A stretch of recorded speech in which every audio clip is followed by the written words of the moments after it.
Good Minute Hummel podcast, and we got Robbie Hummel. I'd known you since you were a kid. I could blow my knee out, both knees, and still kick your ass. We're trying to find the Robbie Hummel statue. I wanted to kill you.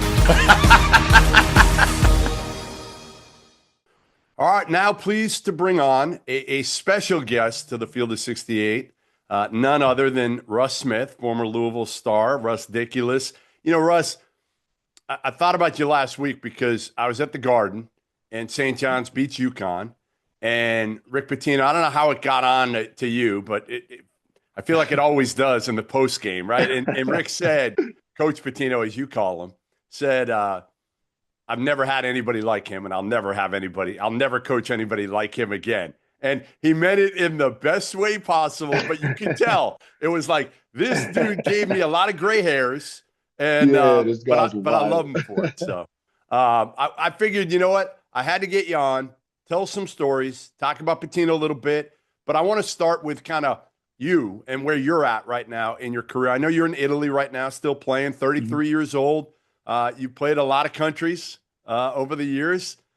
Give me the update in your life, and also you're doing something back home a little bit with some liquor, correct? Oh yeah. Yeah, absolutely. So, I don't know where I'm gonna start, but I'll start with the hoop first. So, as far as the hoop goes, yeah, I'm in my third season here with the same team in Italy. I just left Iran. Iran was actually really nice. I've been doing well.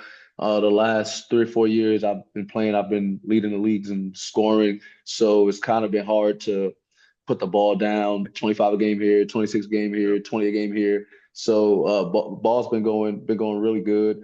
And then as far as the liquor goes, liquor company, I've been doing this for about 7, 8 years, and it's really starting to grow. We got some good partners. We have a great co-founder, great VP. What's it called again, Russ? Mr. and Mrs. Bourbon. That's right. Mr. and Mrs. Bourbon. We just donated 25K to U of L's men's basketball. We're going to donate another 25 to U of L men's basketball. So we're just trying to, be really innovative over there, but also put out some good bourbon and do some good stuff on that side. But yeah, man, like basketball's going straight, and I don't know when I'll stop, but I feel like it's calling, but I keep hooping. So I don't know. Hey, I say, like, play as long as you can, because then you got to actually work. Right. I'm getting a taste of it off the court. So yes. Will you? I mean, you see it now with these kids. You watch this thing pretty close from afar, and these guys are transferring left and right. Some guys transfer 4 or 5 times over the course of their career.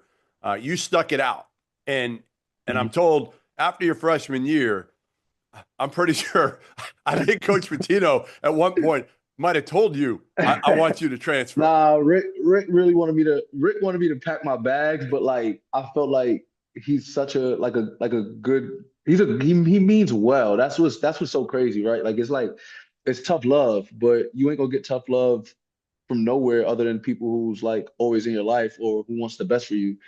So him telling me to transfer was like he was dead serious. Like, yo, you're not gonna play here. Like there's no way I'm putting you on the court. There'll be plays where and Peyton and Luke, everybody can attest to it. Like there'll be plays on defense, I'm just biting my nails and I'm not in weak side. He's like, yo, go put some paint on his nails. Get him out the gym. And so for 3 or 4 years, I used to practice with painted nails. So if I bite them, it'll give a nasty taste. By year 3, it was cool. Like that didn't bother me. But Rick was Coach P he was always so like hands on, and but transferring the way I grew up, I don't think it was ever in the cards for me, and I don't know if Coach P understood that or any of the other coaches. My dad was really big on starting what you finish, so that's kind of how I was raised, like starting what I was finished. So I kind of just thugged it out. How much will that help you when you retire? And has it already helped you even while you're still playing so far away from home or Louisville? You're a New York kid, but your home is now in Louisville. How much has that Yeah. helped you? And what advice would you give to some of these kids that you're seeing bounce around that really don't have roots at a college, so they can't really take advantage of what you have? It's so crazy to me. It's so crazy to me to see kids just transfer out when something's not going well. Like if I come into a situation, I'm looking to finish it. So I'm looking at the end goal of what could this place possibly, do for me, or how can I help this place when I'm finished or while I'm here. I'm looking 3 months out, a year out, 2 years out. Like, how can I maximize the opportunity, whether I'm in Italy, whether I'm in Iran, whether I'm back in Kentucky or New York? And I don't know if kids or parents think like that. Like, I think they just think like, how can I get what I want now? And Especially it's this. like, yes, but it's like once you become a pro, you have to like I watched a clip with Bradley Bill. He was talking to his campers or talking to somebody, I don't know, and he said he was like, "Hey, when you become a pro, you got to guard me." And it's like I don't know if they realize that. Like when you go to China, you got to play against Jimmy Fredette, the Marshawn Brooks, Yep. and you have to hold a job. You have to keep a job. And the moment you kind of give out or bail out or say this is not for me is the moment your basketball career sinks. And then, like you said, hey, you got to find a job, and it's like, oh, Right. now I have to really stick to what I do, and I can't transfer, I can't leave, and you don't kind of want to pick up these habits Because late you're in the set. game. You're set. Like if you needed a Right. job, if you didn't have this company, even let's say you go back to Mhm. Louisville, somebody is gonna help you. You know that with a job. Yes, and it's polar opposite spectrums. Like I can be in front of a car dealership, Yep. or maybe somebody like what Peyton's doing. I can do something like that, or be a GM, or do high school, or do college, do NBA. Like there's always something I'll be able to do, but it's because you have to stick in one place and build your brand. Now I've always had a brand since college, so it's a little bit easier for me, but for any other athlete, it's like you have to build your own brand and not depend on the university's brand or the NBA's brand to kind of help you piggyback. But it's that part of the NIL transfer game. It's so weird to me. I will never be a fan of it. I like people getting Strange, paid man. though. I like people getting paid, but Yeah, me not the too. transfer part. I'm Yeah. with you. It all happened at once for us. Was the hard part of college Mhm. basketball. It all happened at once. Back when you were playing, I did the first transfer list, and it was before even you were playing. It was probably it must have been like 2005. I think was the first transfer list I ever did. There were like 250 people on it. 250 Yeah. people. Now you're talking about like half, probably 50%. Everybody's out. 50% of Yeah. the people that will be eligible, I bet this year will go in the portal. And that's just, That's and part of it that's is, insane. part of it is for leverage, right? Part of it is Mhm. for financial leverage, which I get. Agents are telling a lot of these kids, hey, put your name in. It might help you with the current school, whatever. But, part of it is just for money and taking a little Right. bit more money to go to another school when you're in a good situation potentially. And why ruin that? Yeah, you can't do that. Like I think a 20K boost isn't worth No. 4 to 6 years of Overseas. networking.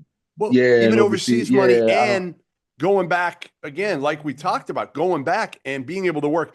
You're 33. All right, let's say you got 2 more years left. You're 35. You're still gonna have to work, and you're gonna want to work for another 20 Right, years. What else are you gonna do? right, right, right. You need a Right? friend. You need a friend. You need to always mend and massage your relationships, and you can't do that if you're leaving after 9 months and 2 years and That's right. 1 year. You can't. It's impossible. So Um, I'm with you on that. all right, let's go to Patino here for a minute. More Hmm. than a minute. He's in his 70s, Yeah, and he was obviously, you followed him. He's in Greece. He's at Iona. it's a Now great he's back guy, at St. amazing guy, John's. man. Was he staying in touch with you through all that in Greece? Were you talking to him? Were you All the time. were you the one keeping him positive, or was he calling to check in on you, or what was that like? My relationship with Coach P is like he's like family. Like it's like I don't know. Like it'll be. I'll check in with him just on maybe life or let him know what I'm doing or if I accomplish something or if he's doing something dope or he's recruiting a player that he likes or if he sees something that he likes in his life, he'll go, "Hey, I seen this thing. I thought about you." Like it's very interactive and it's like Is we it we weird? love each other. Is it weird because Ah, again he's in his 70s, and to continue, a lot of coaching players don't have that type of relationship, especially with that age gap. right. Now that's true, but I think that our relationship in school was so it was very intimate because he's digging in and yelling at me all the time, and he's always trying to teach me something because the way I played was so loose and wild, and Yes, he's it always was. holding me accountable. Like the first time we met, he came to a game in South Kent, and I did it, and I wasn't starting. He was like, "We offered this kid a scholarship, and he's not starting." Like, all right. So that was already a red flag. So I had a great game off the bench, 20 something points or whatever. He asked why I didn't start. I think I told him, I think I bullshitted him or told him a lie, like, "Oh, coach wanted to see something." I didn't want to downplay while I was Why, coming off the why bench. didn't you start? Hey Russ, why didn't you start? He found out he found out like in the middle of my freshman year in college that I missed chapel. So and Was that Chills? Did he you play for Chills? nah, I played for Coach Jefferson, Calvin Oh, that's Jefferson. right, Kelvin. Okay, yeah, Yeah, I that's right. played for Coach Jeff, but like it's like even that just started it off rocky and it was like he always held me accountable. I never did anything malicious towards him. You So were just it was immature, more right? You were just immature, weren't you? yeah, very immature, very immature. Like walking into practice maybe 5 or 10 minutes before it starts, coffee, a bunch of McDonald's, um, walking into individuals, half sleep. I mean, this guy's removed me from individuals, banned me for like a month or two. And mind you, our individuals are like, there's a reason we have time limits now in the NCAA. So when he so when he banned me, I looked at it, I was kind of like, you know what? I get to sleep in. I got class at 10. This actually might work. Right. Why didn't I do this earlier? Right, right. Yeah, but we had guys on the staff. They was like, "Yo, Russ, you gotta apologize. Like, you gotta do this. This is how you become a pro." And I'm a sophomore, a freshman or sophomore. This is how you be a pro. This is how you get to the next level. So I walked in his office, apologized, told him I'll be better. But it was just that accountability part and him being like that extra like father figure in my life is just I can write him on business advice or get Everything. advice from him, everything. So yeah, it's not weird at all to me because our relationship is like family. So All right, I'm going to go back to February 9th, 2013. A five that overtime. smells like Notre Dame. That's Yeah. that smells and it is. That is Notre Dame. 5 overtime game. You guys lose. You play Oh man. 50, I think 56 minutes. You only take 19 shots, Russ. It's in I in probably 56 yeah, but minutes. all of them was to win the game. I took So 19 game winners. there's lore about you and Pitino during that game arguing in timeouts, arguing all the like throughout. Do you remember this? Yeah. I remember it, but I'm probably not arguing. I'm probably making an excuse. Okay. Okay. And he's probably digging in. I wouldn't argue with him. Like Luke is the guy that argued with him one time. He would talk And back. that Luke, one time he did. One time he did. One time he did. And Luke's my guy. And Luke knows this. Luke knows this. This is a good one. Okay. He told Luke, he was like, man, when Luke, they were going back and forth, he told Luke, boy, you raise your voice again, I'm gonna put you so far in Virginia, they ain't gonna know where to find you. everybody on the bench, everybody in the game was like, oh, we're winning the game. We're up 30-25. And everybody looked at Luke like, yeah, you gotta stop going. You need to This is it. You Right. ain't gonna go back and forth with coach no more. But I don't think nobody really argued with coach. So what was that like? Coach, What was the 5 overtime game? What was going on in that? I would say I was taking some terrible shots, and then he was getting on Gorgie. He was getting on Gorgie a lot because there was a guy at Notre Dame. He always would go at Gorgie's head. It was like a tall 7-foot guy. I think his name was Sherman. Oh yeah, Garrett Sherman. Garrett Sherman. Yeah, he would give Gorgie the business. That I felt like that was Gorgie's only kryptonite. Uh, Sherman was good against Gorgie, and Coach P would digging Gorgie. And yeah, it was more so just like strategy stuff and me taking terrible shots. Like I was awful. So yeah, that was it. What if I said to you, what makes Rick Pitino such an incredible coach, a coach that so many people say right now, he's the best coach in college basketball currently, one of the best of all time. What do you think? How do you sum that up if people ask you that? I think you just look at the players who've came through, and you go, okay, where are a lot of these guys, or some of these guys are in their lives that either made a lot of money, or where are they now? So look at his coaching tree. I think from where all of those guys are, in their coaching, from the coaching tree, these guys are managers, a lot of them. So it's a trickle down effect. This isn't just like you have your big NBA guys, that just make millions, get drafted, because it's easy to kind of coach talent, or it's easy to, facilitate that pathway to the NBA. But you look at Peyton, like Peyton, besides the fact that he's a McDonald All-American, like Peyton's one of the most stand-up guys you will ever meet. Yep. But also Mick Cronin's one of the best coaches in America. Like it's a very unique unique spectrum he has, and he's touched so many people's lives that you just have to respect it. But then his record matches everything. He's turned every program around. He's turned everything he's touched, he's turned around. Even in Greece when he went, the team wasn't doing so great, and he got them to I think the Final Four in EuroLeague, and then won the Greek championship.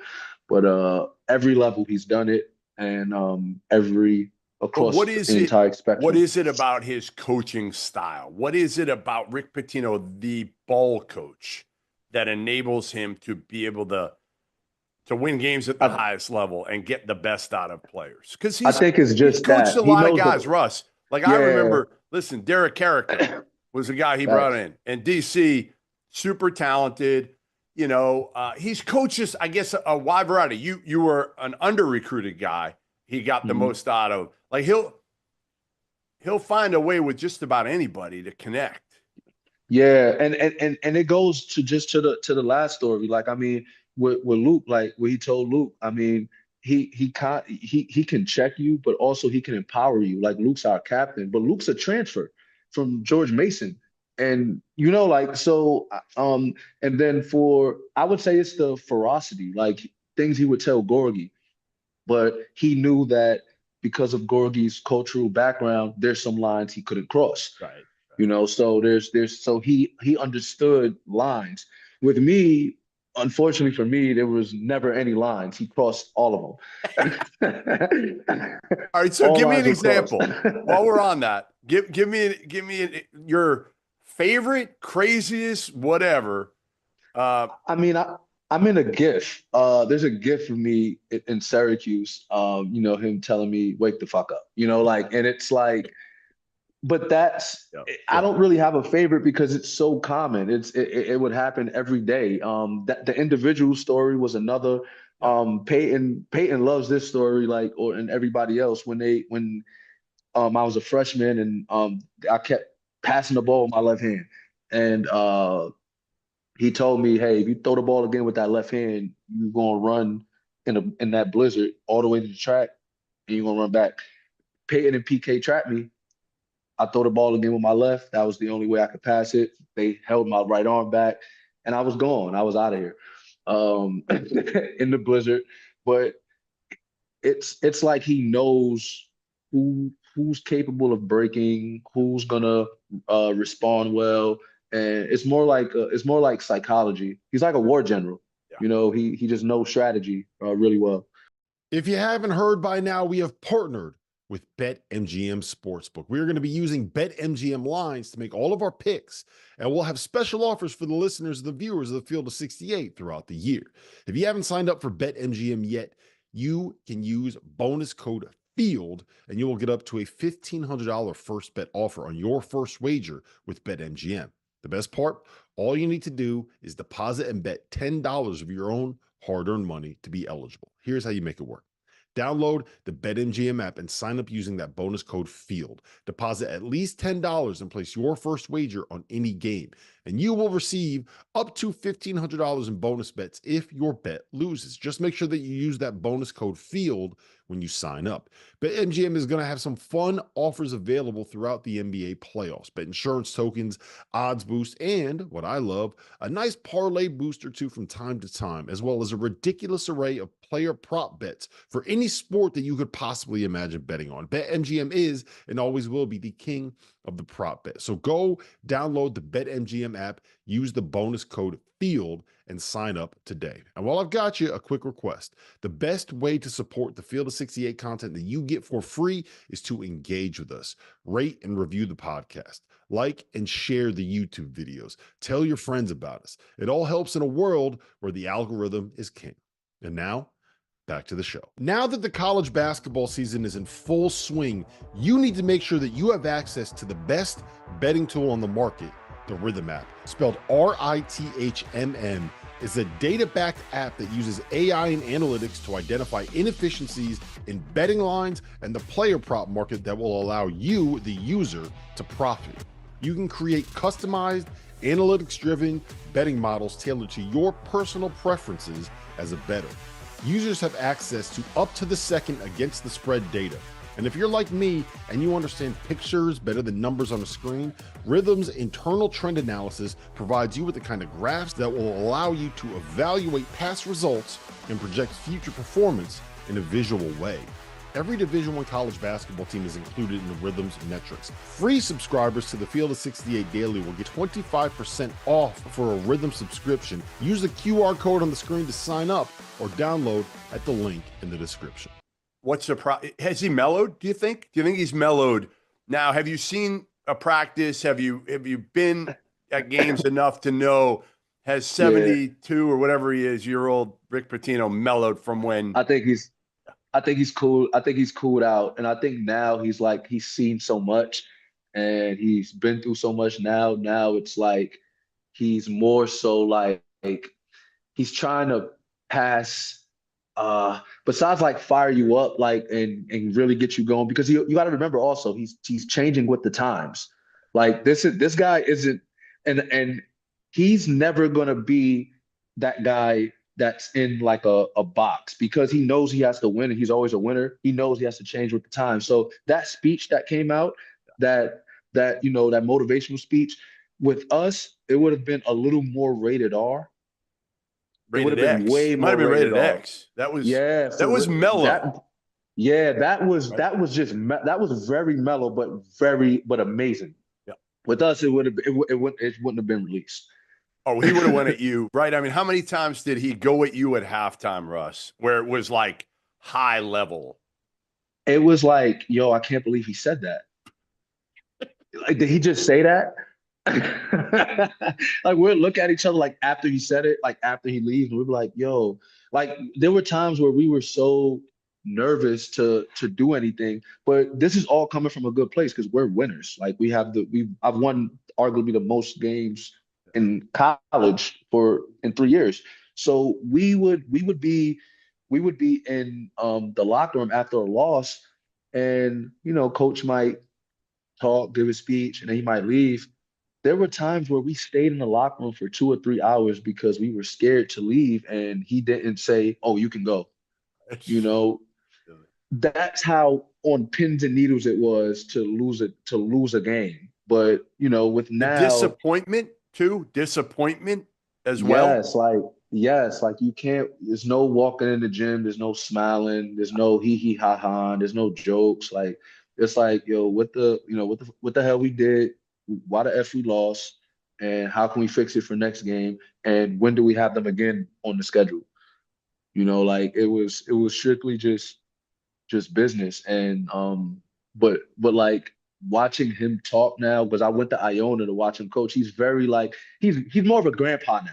Yeah. Like that cool grandfather. Like Yes. that's the best way to explain it. Yep. Yep. He'll still dig in, but he's just full of love, and he just wants well for all the players. Like when he asked that question, like he was like, "How are you guys raised?" Like that really is true, because it's like how are you going to respond? So I enjoyed every minute of it. Every minute of it. Was there ever a time when he did really get you and get to you? Because you, again, like you said, you almost became, I don't want to say immune to it, but you heard it enough that it probably didn't really affect you after a while. Was there one time when it really, it maybe early on too, maybe as a freshman, I don't know. Yeah, for me, like I'm very simple. Like if I play at least 20 minutes a game, then I always blame myself. Then I take all accountability, because hey, if you're yelling at me and cursing at me, blah blah blah, and I'm playing 20 something minutes a game, all right, cool. I'm on the court. I'm playing. I'm fine. So my sophomore year, that's kind of how it was. But my freshman year and some of the things he would say, I'm like, damn, I'm not even playing. Like I don't even practice. Why are you picking on me? But he, right. yes, but he's coaching everybody. He's coaching everybody the same way. So he's yelling at everybody the same way. Some guys can take it, some guys can't. I was one of the guys that in the beginning I was like, yo, this is too OP. Like I'm not even doing nothing. And then and then once he started playing me and giving me the minutes, and he would tell me the stuff, he would say the stuff to me he was saying, I was like, as long as he's playing me, I'm getting in front of 22,000. We're winning. I'm scoring. I can shoot anytime I want. He's not taking me out for shooting. Did he never like ever? And you took a lot of questionable shots, Russ. Yeah, a lot of questionable shots. Ever did he take you out for like yelling at you for taking bad shots? Between me and you, everybody else is gonna find out. But it's he would go crazy like, what the F are you doing? Don't effing take that shot. It's effing stupid. And then everybody walk away, and he'll pull me to the side. Shoot every time you touch it. Shoot if you catch it on the wing. I want you to go to the basket. Go draw a foul. I'm like, all right, cool. So you knew what he was just doing it in front of everybody to kind of prove a point that he had to do. Yeah, oh yeah. So I was cool. It did not like. That's why I would shoot anything. Some shots were so crazy. It was like, hey, not that one. That one's too much. No, you were fun to watch, man. You were fun to watch because you knew you had the green light, and you just like there aren't a lot of guys that played with the energy and the passion and the intensity that you did. True. And the love. Like you could see it on your face, the love for the game. Because we also had a rule. It was don't be on nobody's draft film. Don't be on nobody's film. Like, I'm not going to be on Carter Williams' draft film. I'm not going to be on Shabazz Napier's draft film. They're going to be on my draft film. Like that. So we were very competitive. So as far as defense goes, like we wanted to make sure, hey, we're going to lock up and nobody's getting drafted off us. And that was our rule. Like when Trez came with Shane, with Gorgie, whoever, nobody's going to have film on us. We played against the Alfred Paytons. We played against everybody. Like, the only person that went off, and that was the championship was Burke. Burke really went off. Sure and I seen Tim Hardaway and I think we were in Vegas, and we was like, man, I was trying to go lottery off you. we both had shared the same sentiment. We was trying to go lottery off each other, but like that was our rule. Like, don't let nobody get drafted off you, and play defense. Get the game over with by halftime. Put the walk-ons in, everybody go home healthy. You don't want to have a sprained ankle walking around campus or hanging out. So Are you surprised, Russ, when you, and I don't know, again, I don't know how much you've watched St. John's. I assume you watch when you can. How a good they are couple, yeah, defensively. Number one, how dominant and how they bought in to winning I'm not games. surprised. You're not. I'm not surprised at all. I'm not surprised. I'm Why? always surprised on a Pitino team. I'm surprised during the time period when it's gonna click for offense. Because the defense will always be there, but I want to know when it's gonna click on offense. Because once the offense starts to click with the defense and the players' conditioning starts to catch up to their offense, because they're playing one side so hard that mentally on offense, you're gonna be throwing turnovers, you're gonna be making bad decisions, your jumper's gonna be short, you ain't gonna have no legs. That's normal. But once you're conditioned properly and all of that is, behind you, now when's that offense gonna come? And you're seeing it with St. John's. The guys look fresh, the guys look ready, the guys look like they're in optimum shape. Now, like Coach said, you just gotta hope you get a good matchup in the tournament. I love this stat, and you and Peyton both weighed in on it a few weeks ago. The stat that there's only been 2 teams since like 2012 that have gone to the Final Four and shot under 33% from 3. Makes sense. They were both your teams. Yeah, it makes sense. Yeah, it makes sense. Makes sense. Who carried us? Luke carried us in the tournament. You always get a player or two that'll carry. Like Luke carried. Peyton to hit some threes. Kevin hit a 3 here and there. And then once we get a couple of those, we're fine. We're fine. You don't want us to make a 3 or 2. Is that the same thing when you look at this St. John's team? Are there any similarities that you see? I see the defensive tenacity, and I'm not familiar with a lot of the guys' names, but I do like that they have an amazing point guard that can kind of control pace. But outside of that, they're like stupid athletic. They're big. They're bigger than you guys. They're big. Yeah, and strong, way bigger. And it's like it's crazy. It's crazy. And I think from that standpoint alone, they have an amazing chance to do something special, because if you're playing defense like us and you're bigger than us, now it's just the ball just has to go in. The ball just has to go in, and that's kind of done. All right, the last one I got for you. We'll switch gears to the current Louisville coach. So I know you're still a huge fan, especially with Peyton on staff. Of course, this has got to be the coolest thing for you to have a link to your teams that's there. Pat Kelsey gets hired.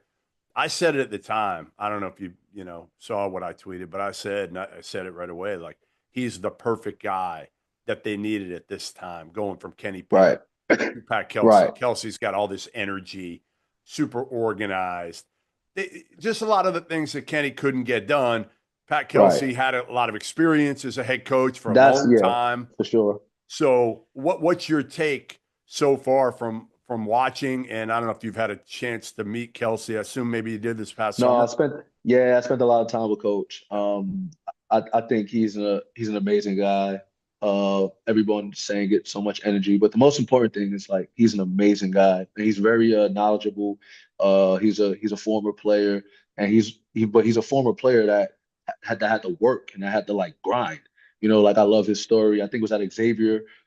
He was one of those guys that'll guard you hard, that'll die for the ball. And I think that's the energy he brings to watching his practices and just watching him on the sidelines.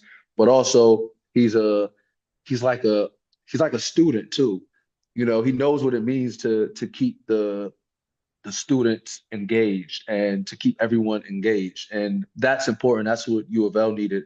Not taking anything away from KP, but it's different when you're engaging, like, fans and students. It's different when you're a showman and the venue or whoever it is, the entity needs that showmanship, because we have been under a dark cloud for for 3 or 4 years. So we kind of needed that. And Kelsey's amazing.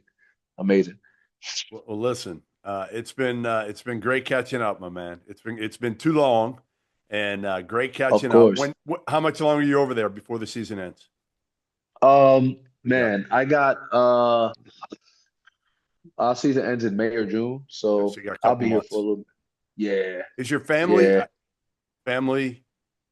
Are you single? Oh, no.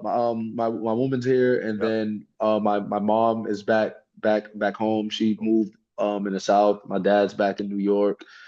So everybody's cool. Everybody's doing well.